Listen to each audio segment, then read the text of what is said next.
IKIP Budi Utomo Malang berdiri tahun 1984. IKIP Budi Utomo Malang satu-satunya perguruan tinggi berbasis kependidikan dan keguruan di Malang Raya. Jika ingin mencari guru yang khusus mempunyai nilai-nilai kebudiutamaan, carilah di IKIP Budi Utomo atau carilah lulusan IKIP Budi Utomo. Selain unggul komparatif, juga unggul kompetitif.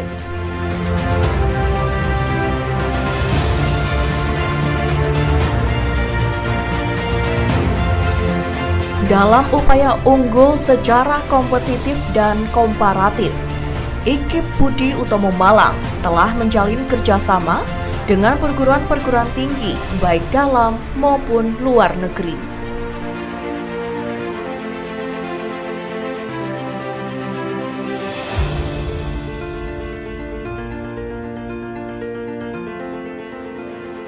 Proses belajar IKIP Budi Utomo yang diperlukan adalah gadget seperti tab, yaitu sebagai sarana proses belajar untuk akselerasi, daya tangkap, dan juga akselerasi penyebaran informasi. Selain Anda bisa masuk pegawai negeri, tetapi juga bisa mengelola pusat belajar yang ada di sekolah-sekolah seluruh Indonesia.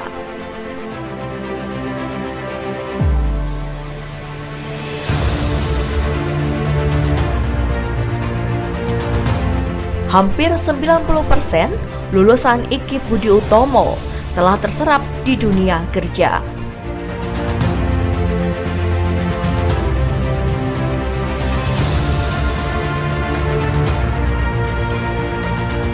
Sehingga selanjutnya akan menjadi perguruan tinggi yang sehat, mempunyai nilai-nilai yang kita anut bersama adalah nilai-nilai kebudiutamaan.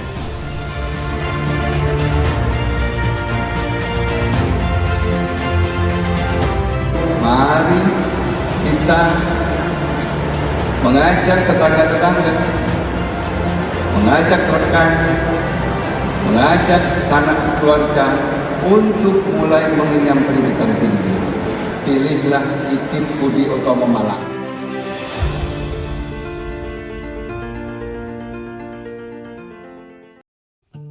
There are some questions, I believe, from some of the participants today. Okay, I'm going to read some questions that the students wrote for you.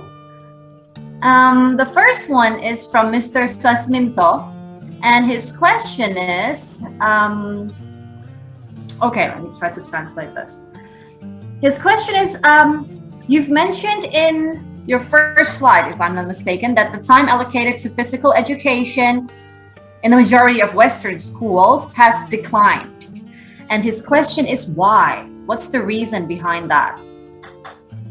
Well, it's been crazy.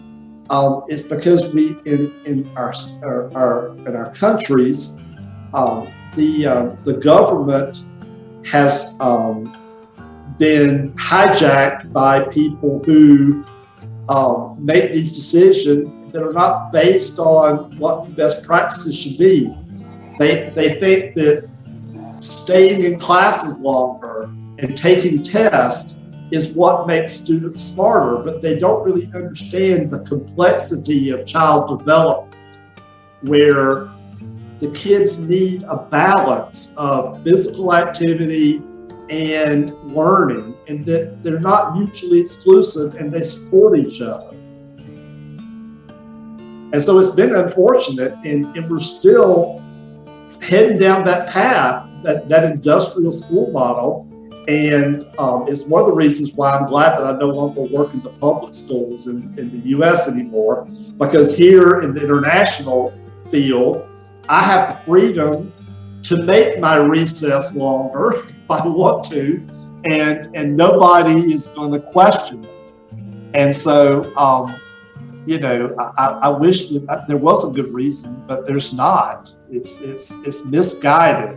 And a lot of it too is the connection between money and the government and the corruption, because the government officials are sort of working in lockstep with these large educational corporations who provide all of these tests and all of these curriculums to supposedly make kids learn better, but it's really not about learning, it's about making money, unfortunately.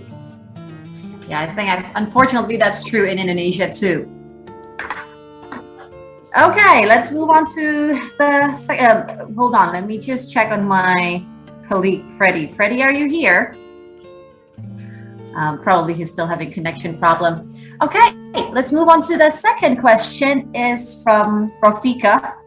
Based on Mr. Hudak's experiences, how physical and sport education contributes to those students' wellness? You know, I don't have any like specific hard data as far as like to, you know, longitudinal testing of kids. You know, their overall physical health. But certainly I believe that, you know, I can tell a difference.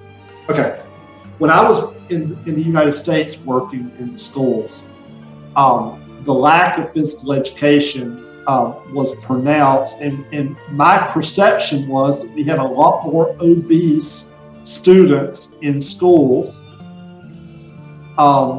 than we have here in El Salvador, because the kids here, it's sort of a cultural thing that they are going to be involved in education, physical activities, and so we don't really have the high levels of obesity that you see amongst young kids in the United States. So yes, that's how I would say I tell their wellness is impacted in a positive way. Okay, thank you very much. Mr. Freddie, could you help with that? Yep, yeah, I'm with you, Miss Cynthia. Okay. Jadi di Salvador ya, Mr. Hudak mengatakan bahwa di sana untuk kebutuhan obesitasnya tadi sangat diperlukan dan sangat tinggi. Jadi untuk ini ya, untuk kajian dan juga pelajaran untuk sport ya, sport education itu sangat tinggi dan ini yang menjadi sebuah kajian. Oke.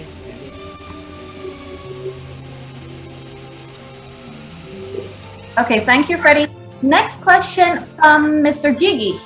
Should physical education focus on competitive or recreational sport? Which one is more important from educational perspective? I would say that neither one is more important than the other. It all sort of depends upon the culture of the school and upon individual student. Some people don't really thrive as well in a team environment. Some people are more inclined to do things by themselves, and that works for them. If you have a student that's more introverted, that doesn't really like to, you know, be out in front of people, maybe they would get nervous, you know, playing a sport with like a large crowd. You know, I think that both are important. I will say that as far as like working towards the cultural aspects of the school, that the team sports, because of their visibility, can help to contribute to those goals more so. But you know, it's as far as it's being applicable to all students, no. It could be either the team sports or more recreational stuff. Say you're a runner and you want to run cross country, right? So that would be something that a person who's more of an introvert could probably do more so than be on the volleyball team. Okay, so it depends a lot on the school culture and the individuals as well. Right. Mr. Freddy? Ya, jadi untuk olahraga rekreasi atau juga kompetitif itu bergantung pada budaya sekolah. Kadang ada yang siswa-siswa yang introvert ya, yang tidak suka banyak orang, tapi dia melakukan itu mereka condong kepada kompetitif, dan sebaliknya mereka yang biasanya recreational itu biasanya banyak berkurang karena perbedaan budaya sekolah itu sendiri. Okay, thank you, Freddie. Okay, let's see. One more question, but I think this is the same as the first question. What's the main reason physical education abroad reduces study time? So pretty much the same as the first question. Is there anybody here who wants to ask directly to Mr. Hendricks? Maybe you want to raise your hand and ask some questions to Mr. Hendricks? Anybody? Probably not. Cek. Ya, mungkin ada yang mau ditanyakan kepada Mr. Ida untuk para peserta. Untuk para peserta bisa dipersilahkan membuka mikrofonnya ya, nanti kami akan membantu untuk menerjemahkan ke bahasa Inggris. Okay, I don't think there are any further questions. Mr. Hendricks, thank you very much. We really appreciate you being here with us. It's been a pleasure having you. Hopefully we can meet again next time. Yeah, no, it's really been nice, and I really feel honored that my friend Mr. Satvan asked me to join you all. You all have like such an amazing educator, with him, and he is so wise and so knowledgeable and so forward thinking in his efforts to improve education. And I had such a great time with him at his house when I was in Melon. It was in 2010, and so he's a great guy, and I'm thrilled to be here, and you guys are going to learn so much from him. And knowing that you all are learning from him gives me a lot of hope about what future possibilities are. And so thank you once again. Thank you very much. Yes, indeed, we do have a very good teacher. Mr. Satvan is here with us. Mr. Satvan, is there anything you would like to say to Mr. Henry? Yeah, thank you, Mr. Rakura.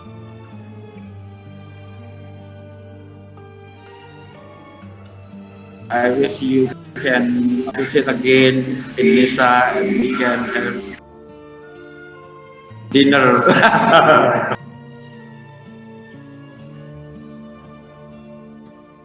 Let me speak in Bahasa because most of our audience here is Bahasa speaker. We use more than one computer here, that's why there is interference between gadgets. Can you hear me now? Yes. Okay, thank you. Teman-teman, yang disampaikan Pak Udak tadi itu menurut saya luar biasa. Bagaimana ternyata physical education and sport education in school will give you a positive impact to most of our objectives as educator. For example, important here that I see now is how the physical activities and sport activities make the students learn how to be a leader, how to be a member of followers. That's very important because of what? Because humans always live in a group, in a collective feeling. That is why everybody should be able to be a leader and to be a follower. That's very, very important in organizing all of our activities. Jadi salah satu hal bagus dari olahraga di sekolah itu adalah melatih kepemimpinan sekaligus kewargaan, citizenship skill, leadership skill, and citizenship skill. Ini sangat penting sekali bagi anak-anak kita. Saya kira hanya olahraga yang ada itu. Kalau yang lain saya kira nggak ada. Kepemimpinan seperti di dalam olahraga yang dilatihkan menjadi kapten, menjadi itu tidak ada. Bahkan even if you want to teach your children to be a just, a fair leader, for example, by appointing him to be the referee of sport activities. Jadi berlatih menjadi seorang pemimpin yang adil itu juga bisa dilakukan di dalam olahraga. Setiap anak harus berkesempatan menjadi wasit loh ya. Setiap anak harus berkesempatan menjadi wasit supaya bisa adil ya, supaya bisa adil dan sebagainya. Juga yang sangat penting di sini saya sering kemukakan, there are at least 4 readiness for everything. First is academic readiness. For example, if you have to do your test, you need first academic readiness. By what? By learning, of course, subjects. And then psychological readiness. And next, and now because of our digital environment, we need also technical readiness. And the last, the most important thing, all of them will be useless without physical readiness, as Pak Huda told you. It will be useless even you are smart, even you are no psychological constraint, but you have no physical readiness, nggak ada gunanya. Jadi sangat penting sekali. Saya kira Menteri Pendidikan perlu mendengar ini. Menteri Pendidikan ini perlu mendengar the importance of physical literacy, not only digital literacy. Ya, semuanya itu nggak ada gunanya kalau ternyata kita punya generasi yang sakit-sakitan, generasi yang penyakitan. Ya. Tetapi yang agak jadi persoalan itu kan tadi yang ditanyakan oleh siapa ya? Pak Gigi ya, Pak Gigi. Ya. Our focus to competitive sport is not always good. It's not always good. Jadi fokus kita kepada olahraga kompetitif itu nggak selalu bagus. Because of what? It will be marginalized. The students that have no capability in doing certain sport. Jadi masalahnya kalau kita memusatkan perhatian kepada olahraga kompetitif itu akan banyak anak tersingkir dari pelajaran olahraga. Ini penting. Akan banyak anak tersingkir. Nah, yang celaka gitu ya. Yang tersingkir ini kemudian ke kantin dan merokok, smoking gitu. Itu kan malah merusak semuanya. Jadi saya kira ini menjadi penting bagaimana to involve our students, all of our students, to have recreational sport, everybody. In Malaysia, for example, has been issued very good policy. Di Malaysia itu ada sebuah kebijakan olahraga sekolah yang bagus, yaitu 1S1S. One student, one sport. One student, one sport. Jadi setiap anak, everybody, every individual should engage in certain sport. It is most preferable, I mean. Jadi setiap anak harus memiliki satu kegemaran olahraga. Satu kegemaran olahraga. Oke, teman-teman. Selebihnya tadi soal yang sangat perlu digarisbawahi itu. When you active physically, it means that your cognitive modalities will be also active. Jadi salah satu cara untuk mengaktifkan fungsi kognitif itu, seperti disampaikan Pak Ustadz tadi, itu adalah dengan banyak beraktivitas. Saya kira ini sangat penting gitu. Apalagi hasil penelitian terakhir dari mahasiswa kita itu Saudara Olim, mudah-mudahan ada di sini. Saudara Olim ini meneliti tentang cancellation of physical education time in school, tentang dihilangkannya pelajaran olahraga, mata pelajaran olahraga di SMK. Bayangkan SMK ini kan sudah waktunya ujian, malah disuruh tidak boleh bergerak. Ini kan repot. Sebenarnya saya juga ingin membacakan gitu apa yang sudah saya sebarkan itu, tapi saya ada kendala dengan network. Mungkin next time, ya. I think the contribution of Mr. Hudak in making the relationship between physical and sport education in school to the multi-dimensional aims of education is very. We need a new leader of school like Pak Hudak. Jadi kita butuh orang-orang pemimpin pendidikan seperti Pak Hudak. He has very good commitment to the active school. Active school. Very important. Yeah, it's very important. Nothing is more important than health and fitness, right? Health, yes. Yes. Nothing is more important than fitness. I can see, like my mom, who will be 88 on her next birthday, she played basketball all throughout high school, and her physical strength now, she says, is attributed to the exercise that she got in those years. And that, that strength has stayed with her throughout 70 years now. So yeah. it really does lay the groundwork for not just learning, but for lifelong health. Yeah, so there are many benefits from doing physical activities and sport, right? Yes. Yes. My name is Asminto, right? My name is Asminto. My name is Asminto. Okay. Cynthia, thank you for managing this event, this discussion. I think we have so many lessons from Mr. Hudak because he has already done everything about how to make the school active, and building the community.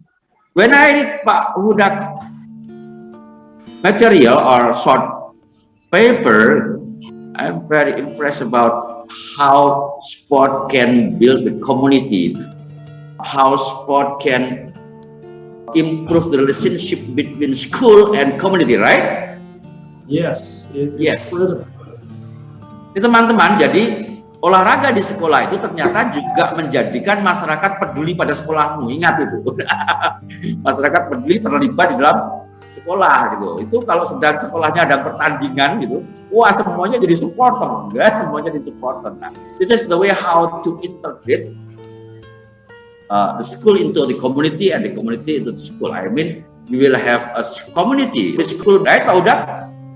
Yes. A school-based community, ya, community-based school, yaitu sebuah sekolah yang berbasis pada masyarakatnya. Ini sangat penting.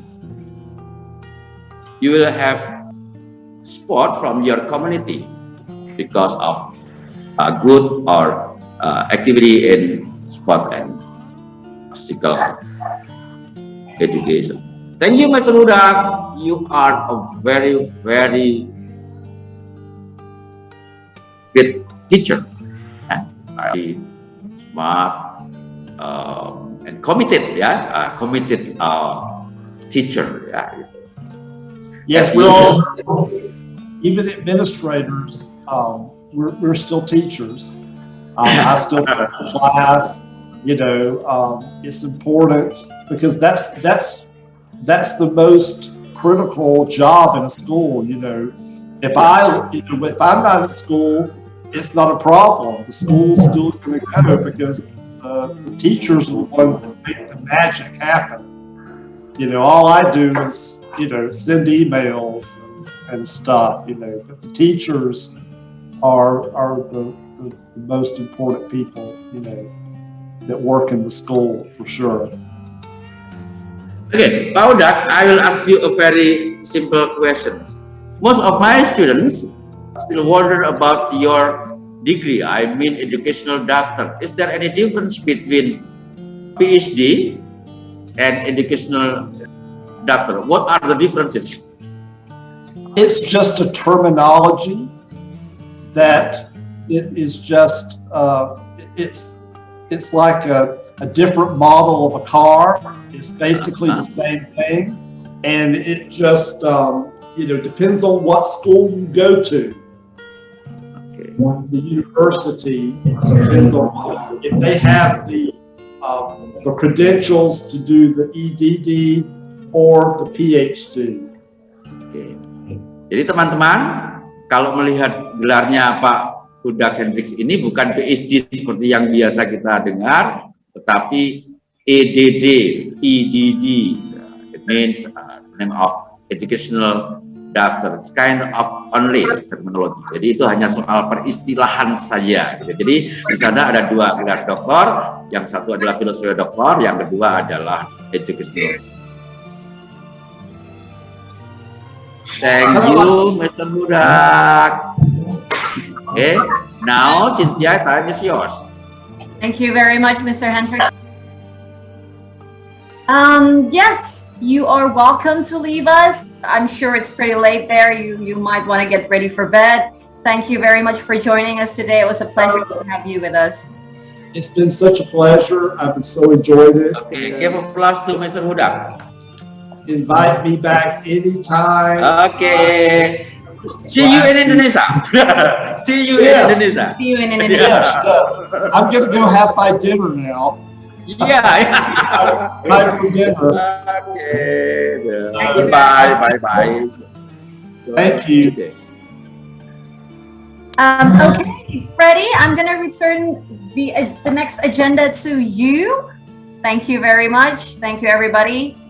Freddie, time is yours. Oke, thank you for Mr. Adi ya. Terima kasih untuk Pak Adi, Pak Agung, kemudian khusus ya, dan mungkin ada Pak Lami juga yang telah menyempatkan waktu untuk hadir ya. Dan juga Miss Cynthia Ozik yang sudah membantu saya untuk moderator dan juga para peserta yang sudah hadir ya. Saya ucapkan terima kasih untuk kehadirannya dan waktunya. Kita tutup acara hari ini dengan bacaan hamdalah bersama-sama. Alhamdulillahirrabbilalamin. Oke, saya akhiri. Assalamualaikum warahmatullahi wabarakatuh.